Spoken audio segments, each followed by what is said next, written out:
giver of every breath I breathe, author of all eternity, giver of every perfect thing.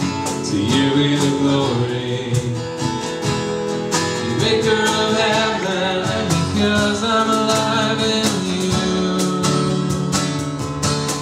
and it's all because of Jesus I'm alive. Yeah, it's all because of the blood of Jesus Christ. Oh, sunrise sings your praise, the universe cries out your praise, singing freedom all my days, now that I'm alive. It's all. But I very truly have been diagnosed in October with stage 4 colorectal cancer. It's in my liver, my lungs, and kind of all over the place. It's just dancing around, having a good time inside my body. And the greatest thing I think I could probably take from the beginning is, you know, the day I was diagnosed, I've never felt angry. You can take it and be angry and depressed and kind of spend the last of your fighting chemotherapy or your life just feeling that way. Or I kind of just chose, I've always been at peace with it and the fact that God chose me to have this.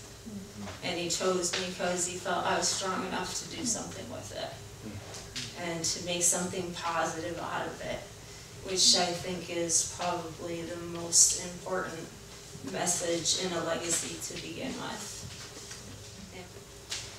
As far as legacies go, there's just so many amazing experiences I've gotten out of life from having cancer that it's hard to say. Like I've always said, I'm probably the luckiest stage 4 colon cancer patient there is, because I've never seen so many people outpour with love and prayers and just the stuff you don't pay attention to normally, and you get to see it all, which is amazing. Sorry. On top of having my biggest legacies, which would be my 3 kids. Watching these strength, oh, amazing. How they've grown, how they show the world what they can be. I mean, that's a legacy that no one can replace, in my opinion. And just seeing, on top of it, everything that they're now bringing to life that they never probably would have at their ages. You know, to be a teenager and think about a legacy, you're probably not thinking about it at all. You know, I would have to say probably very few of you think about what's going to happen. You think you're going to live an eternal life, and that's pretty much it. But there's so much you can do from the beginning. I mean, I know my outlook on life changed completely. But you can do it long before something like that happens. You know, sharing, doing, most of the time my kids laugh. I have a prayer box, and it's pretty much an Altoid tin that's dressed up. It says prayer box on it.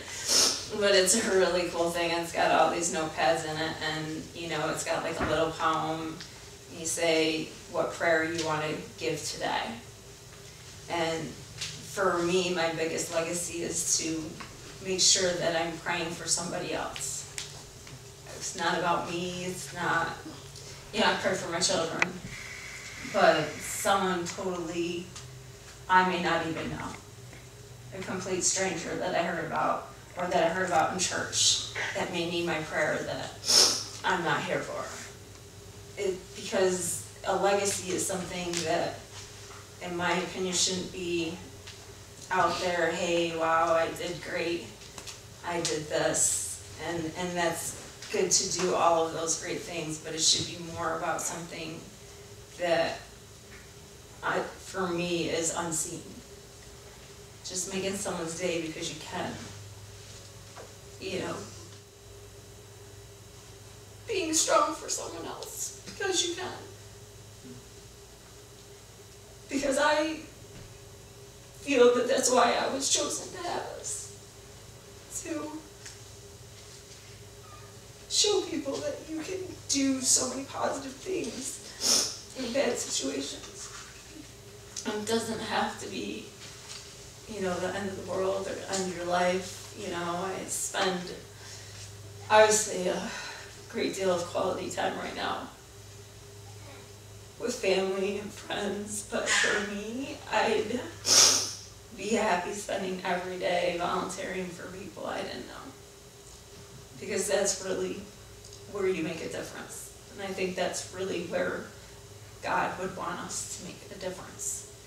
To step up and do something that you wouldn't normally do to make someone else's day better.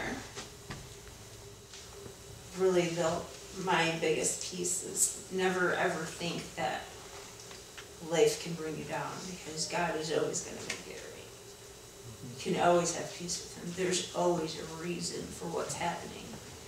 And